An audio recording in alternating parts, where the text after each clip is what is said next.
The experience of a body. We will descend down into a body and its experience. This chapter presents a crazy perspective on it. This is intentional and brutally honest, just because normal is boring. The waking body. The body is a structure that appears on the screen of the self just like any other structure. The mental patterns and the world also appears on the same screen.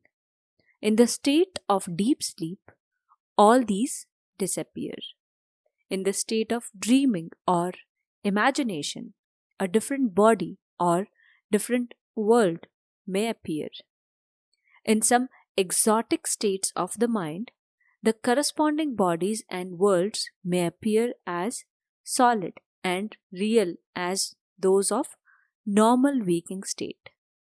That's all I can say about the body as far as my experience goes. Anyhow, I will go ahead and note some details about the body and try to draw some clear inference whenever possible.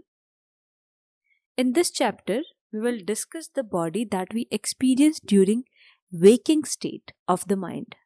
This is the most frequent of my experience and hopefully yours too. From the point of view of the mind, the body appears as a collection of sense perceptions. In the visual sense, it has a definite form, size, and color, just like any other object. When perceived via other senses, it becomes a cloud of perceptions. One can immediately see that the body is different from other objects as its presence is also conveyed via some special internal senses such as hunger and pains, etc. We have discussed those before. Another peculiarity of the body is that it hosts senses themselves. All of them converge in the head, where the brain is. The mind perceives itself as located in the head. When focused on the sense of sight and hearing, the dominant senses, when we attend to other senses, the perceived location of the mind shifts to the source of that sense, more or less. For example, try touching something with your toe. You will find that the mind also goes there. This is even more clear when the eyes are closed and you bring your attention back in the head. A movement of the mind is felt. So, where is the mind located in the body? Nowhere. It is non-local. The locations of the objects are assigned by the mind itself via creation of space, and it does a poor job locating itself.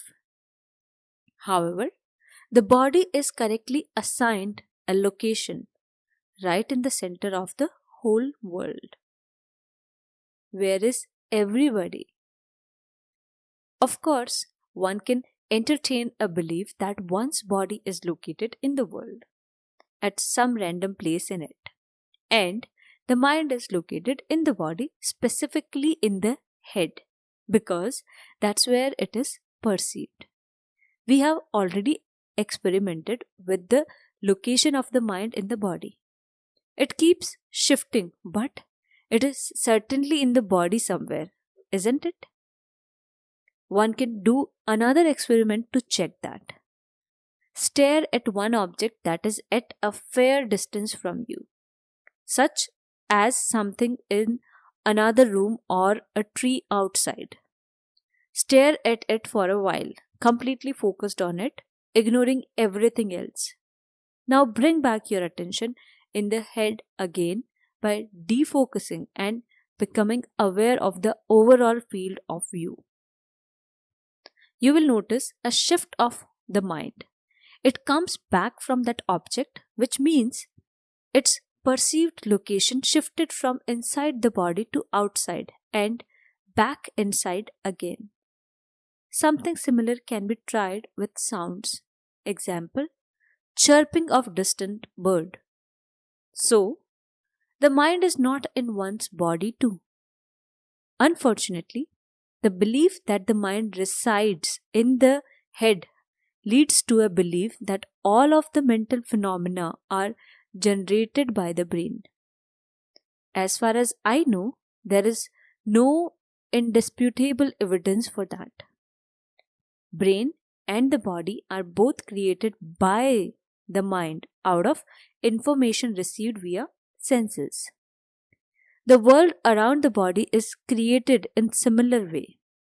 In other words, the brain, body, and the whole world are all virtual entities, an interpretation of the underlying structures created by the fundamental process.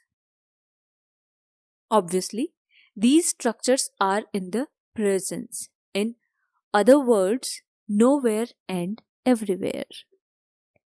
Note that we are talking about the mind, not the self. Some people have this strange belief that the self, as known as consciousness, is also generated by the brain. Again, we find no evidence for that too. Such beliefs are a result of uncritical and illogical thinking. Some people have this belief that if something cannot be objectively perceived, it cannot exist, and so the entities that are not an object of perception are assumed to be non existent or at most an extension of perceivable entities. Perception itself is subjective. So, all that is perceived is subjective. The perception of the brain and consciousness of the brain appears at the same time. There is no causal direction here. What is the reason for the belief about the body being located in the world at some place? It originates from seeing others' body roaming around the world. They are seen located in the random places inside a world, and so a conclusion is drawn about one's own body. However, if you ask others about their honest opinion about their own bodies, you will most likely get a reply that it is also at the center of the world. So, one must conclude that the locations are relative and subjective.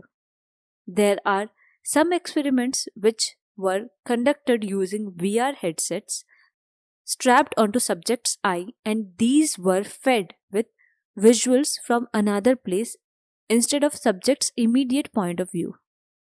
People reported their entire being getting shifted to the location of the camera, which was feeding their headsets. Something similar occurs during a run of a mile out of body experience, when the sense of one's location gets shifted to some place else from where the extrasensory perception is taken place. So, if you have lost your body and are trying to find it, chances are you may not find it at any place. The matter of the body. These arrangements about the location of the mind and the body may seem childish, but the beliefs about them are childish too. That's what you must do to destroy the beliefs, become a child again. Question everything. You will make surprising discoveries. We will deconstruct more notions about the body. Are our bodies alive? It depends on how liveliness is defined. In ancient days, the body was regarded as made from special kind of matter, the living matter. It grows, heals, moves, is warm, juicy, and tastes delicious, especially when baked in fire. The non-living matter does not have their properties, so it was fair to conclude that the body is made of living matter. These days, we know that there is no difference between ordinary matter and the matter of the body. Everything is made of same elements and there are no special living elements. The matter in a rock is essentially same as that in a body. However, the body displays a far more complex arrangement of it, thanks to the unique properties of carbon atoms, including their ability to form long chains and self arranging into a long variety of molecules. Some kind of carbon molecules can reform into two whole identical copies when they break. And this is the basic of molecules like the DNA, which is the basic of growth and reproduction. So, we see that everything is alive and everything is dead. The distinction does not make any sense. The life is not about the matter of the body. The life is about the experience of a body. A seeker must go deeper into the matter of the matter. There are many experiments that show that the matter as is commonly believed does not exist. In some forms, it is just energy, which is nothing but a change.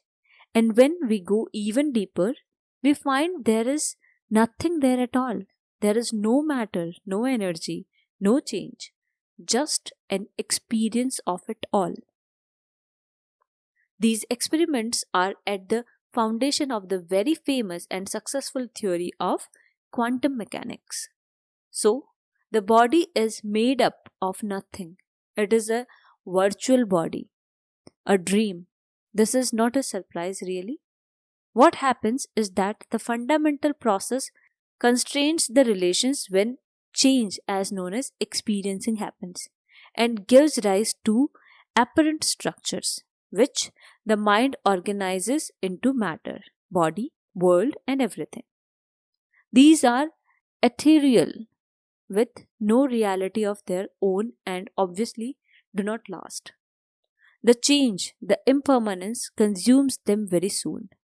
The body also appears, changes, and gets destroyed like everything else. The flow of body. One thing can be immediately noticed about the body: matter flows in and out of it continuously.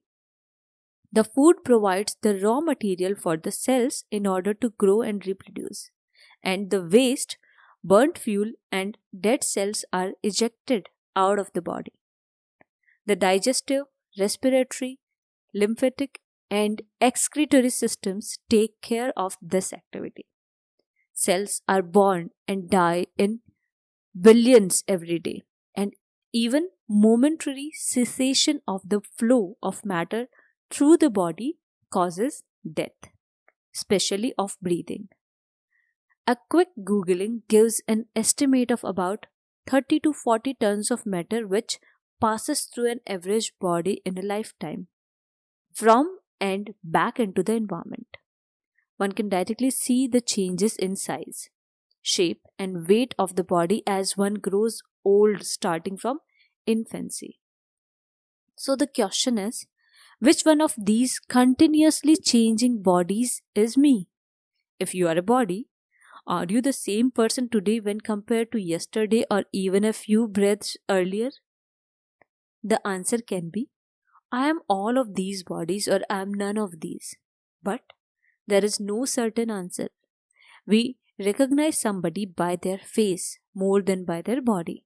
The face also keeps changing, although retains some essential features in spite of complete replacements of underlying structures.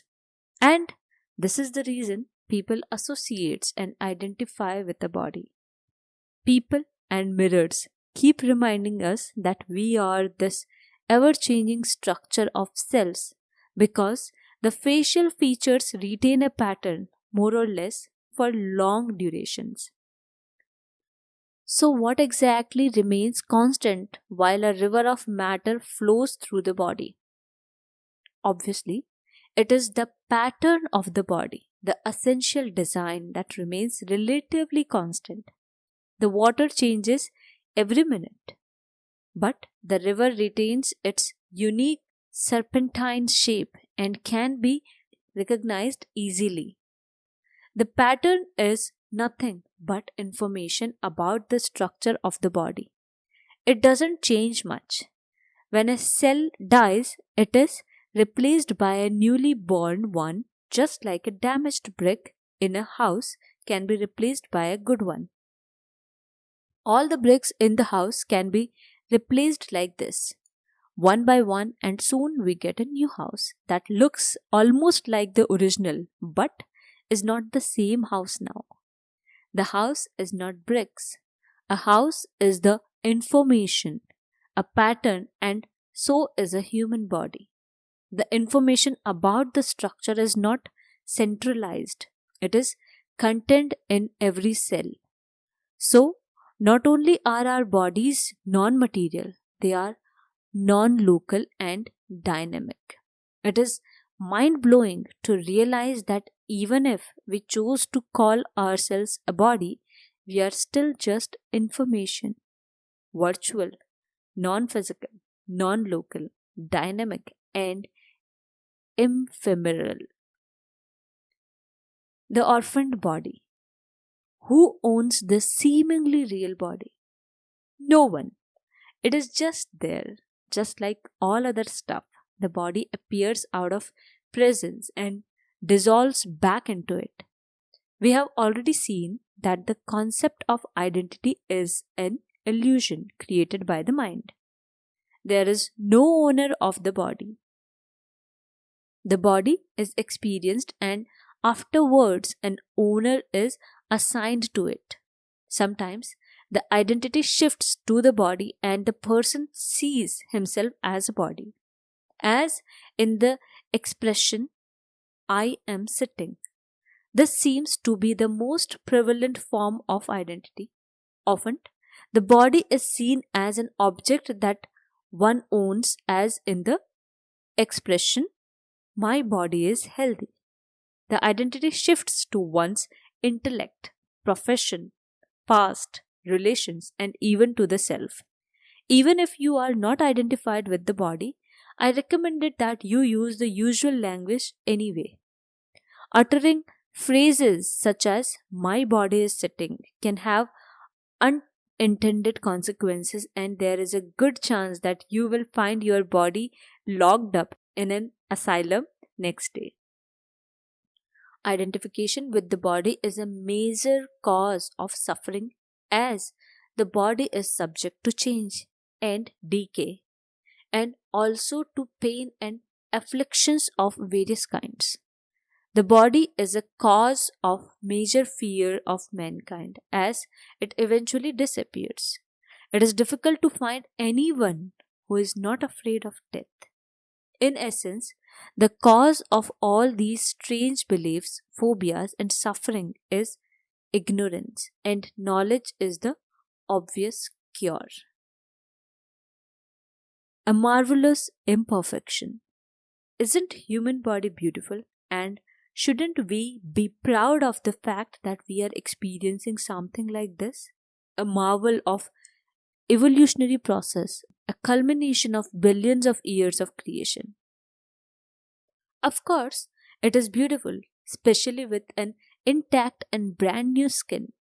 However, only a few bodies are beautiful and remain so for a short while. The rest are ugly and out of proportion, owning of the unhealthy habits of people. Strictly speaking, it is not an end product of evolution. The evolution never stops. There is no culmination. Moreover, the basic building blocks, which is the DNA and even the cells, tissues, and various chemicals, are essentially the same for all living creatures. Things do change, but very slowly, and the changes are incremental.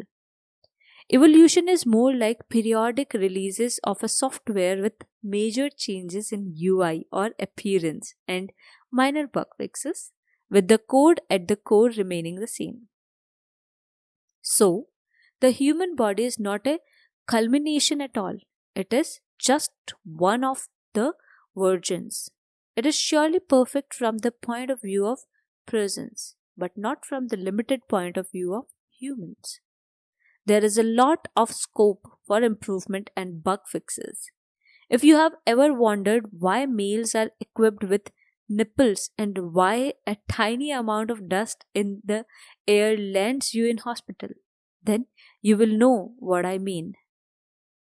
Not to mention that there is some gross stuff like aging and deformed babies which destroy our fluffy beliefs of perfection. In spite of all this, people do get overly attached to this temporary shelter of theirs. The reason, as we have discussed, is the ego, the main machine, whose job is nothing but preservation and procreation of bodies. The ego colors our perception of the body. No matter how they look, most perceive themselves as avatars of Casanova. We have discussed how the evolutionary biases affect perception of human form. Strangely, it is the egoic mind itself that perceives ugliness and disgust in not only other bodies but even one's own.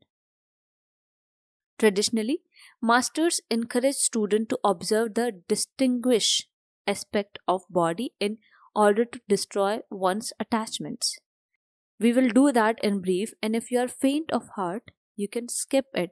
It's going to be graphic. Take a closer look.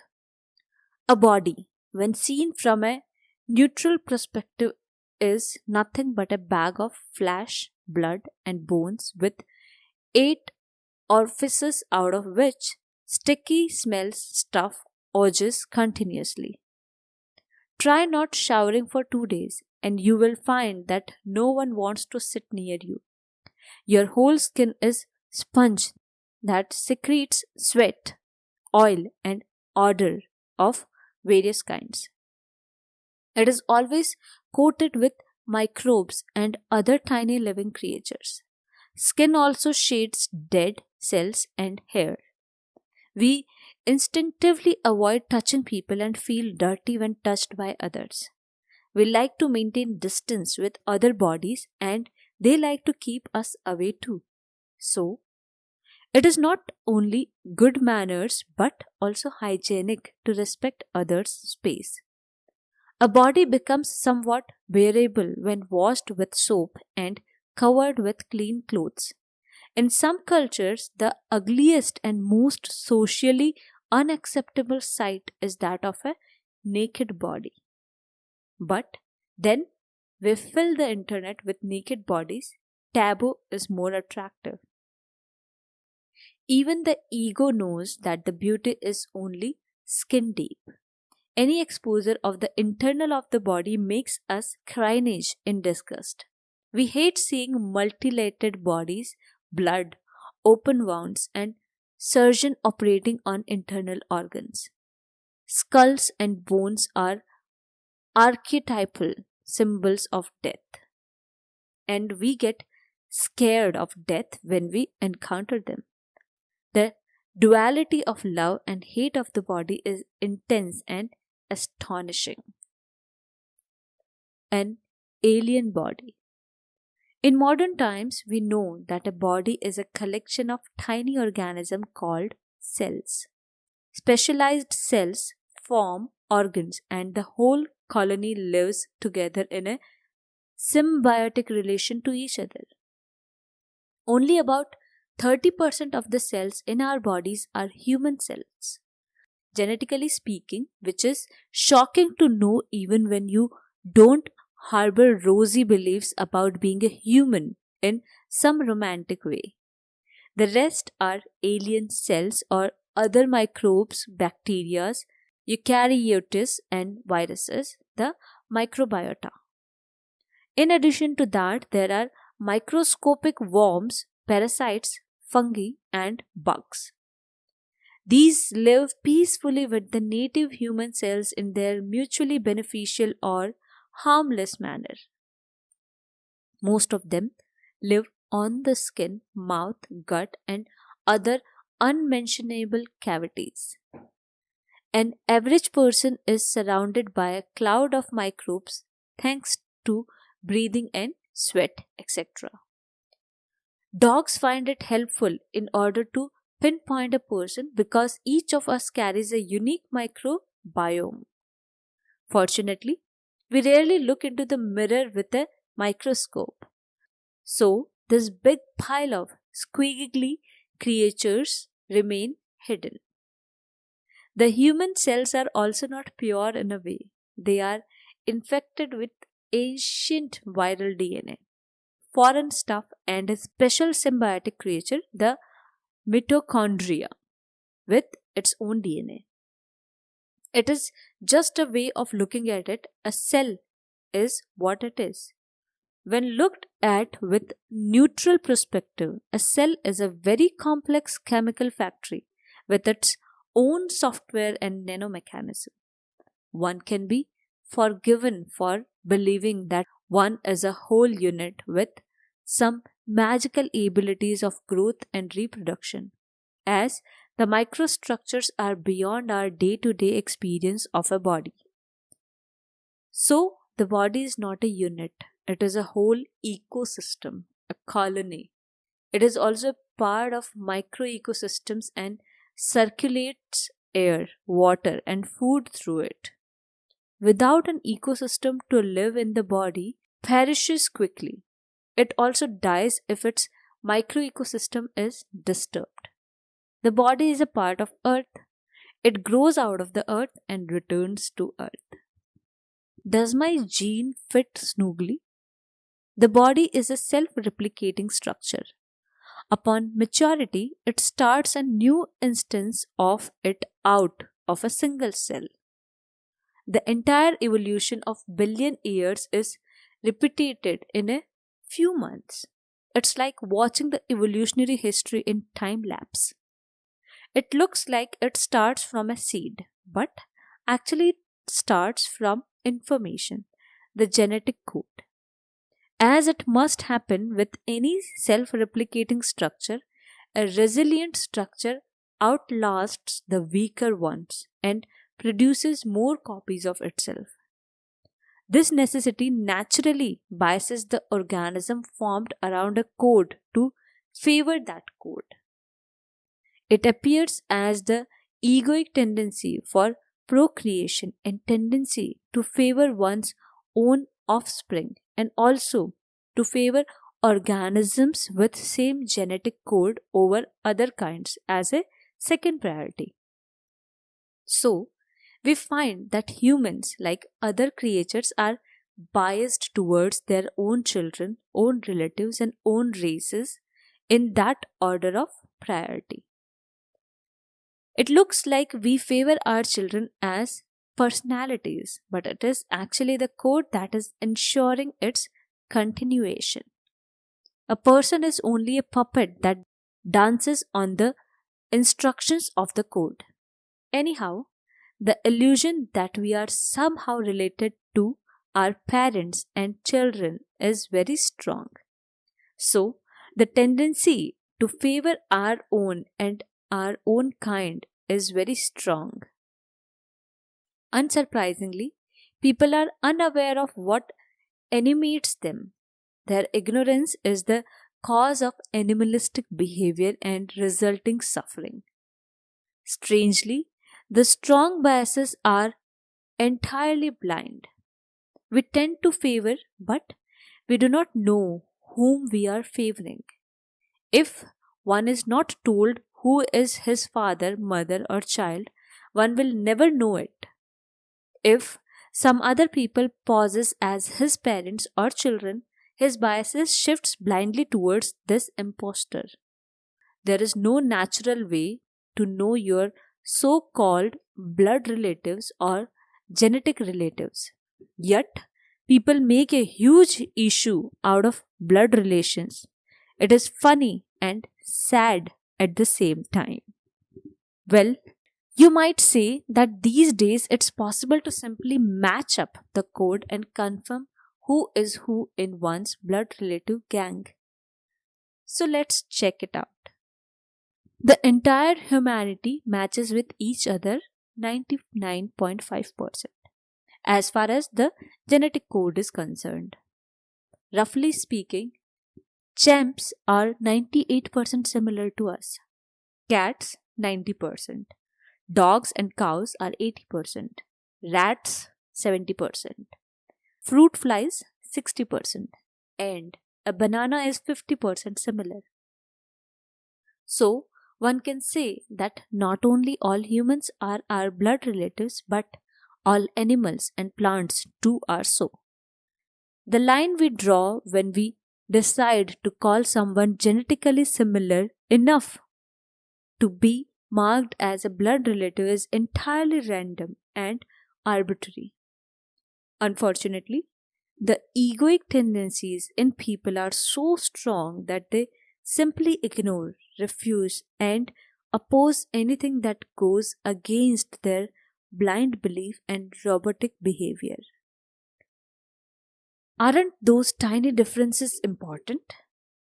After all, it's the difference that makes us a human rather than a potato out of a given genetic code. So let's check it out too. Note that now we are comparing exact matches, not merely similarities. A child is only about 50% exact copy of his father. The other 50% is copy of his mother's code. A person is only 50% same as his sibling thanks to DNA recombination. We are only 25% match with grandparents, 12.5% with first cousin, and less than 1% with third cousins. It stops making sense for relatives more distant than that, including our greatest grandfather, some random dude whose last name you still carry and are so proud of. So, it's surely possible to identify one's shared genetic code with others if you do hair splitting analysis, but it is like cherry picking and ignoring the elephant in room.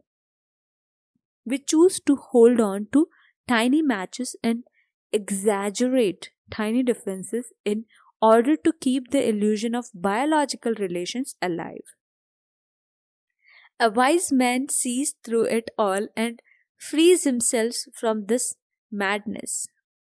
All bodies are essentially the same, and all creatures, living or dead, are either relatives or not related at all. A relation is more meaningful if you share your love, life, and happiness with others. Sharing a string of data has no meaning here. What's the point? So then what is the point of a body that does not really exist, is located nowhere, is a filthy bag of chemicals, is a home of billions of creatures, and is owned by no one? I think this question needs to be asked more often. Everybody takes their body for granted for some strange reason. It does seem like we do not have a body, rather, the body has us. We are dragged along with the body as it traces its mechanical path from womb to grave. We don't really have many options but to compile and babysit a body for the whole of our life. The usual carrot and stick keeps us motivated. Whatever it is the most fascinating and complex thing in the entire universe. All other forms we see around us are nothing in comparison of a body of an organism. We have this complex gadget, yet we have little idea about what to do with it. One fine day, I just found myself trapped in a monkey suit, looking out of two holes at the top of it, curiously, towards a strange imagery of shapes, colors, and movements. I had no memory of how I got there and why, but the suit got hold of me and demanded stuff and forced me into action. Non compliance simply meant pain and suffering, and obeying it means reward of pleasure. Since then, I'm stuck with it. Later on, I was told that this suit is a body that everyone had and it was born on some date in such and such family with all the blood relatives bundled with it, for better or worse. They had their own demands, which made it even more torturous. But they did help me to manage the body, especially when I was totally a newbie driver of the suit and crashed it often. I still do not fully understand the point of it, but it is clear that we are more or less free to assign a reason or a purpose to it of our own choice, even though we are not so free to simply get rid of it. So, what purpose should one assign to one's earthly existence? Big question, and there is no certain answer. This is where the whole idea of path comes in. As soon as one gets a grip on basics of keeping a body alive, one needs to decide on a purpose, a path. Else, the whole circus show of the body becomes meaningless, devoid of any point. Body becomes just a burden that one carries for no reason at all when there is no purpose, no path. One cannot be told to take a certain path. You need to choose your own path. The path must have a heart, else it's meaningless too. If you have chosen a path of happiness, knowledge, and freedom, then it will be useful to know some tricks and tips on how to manage a body.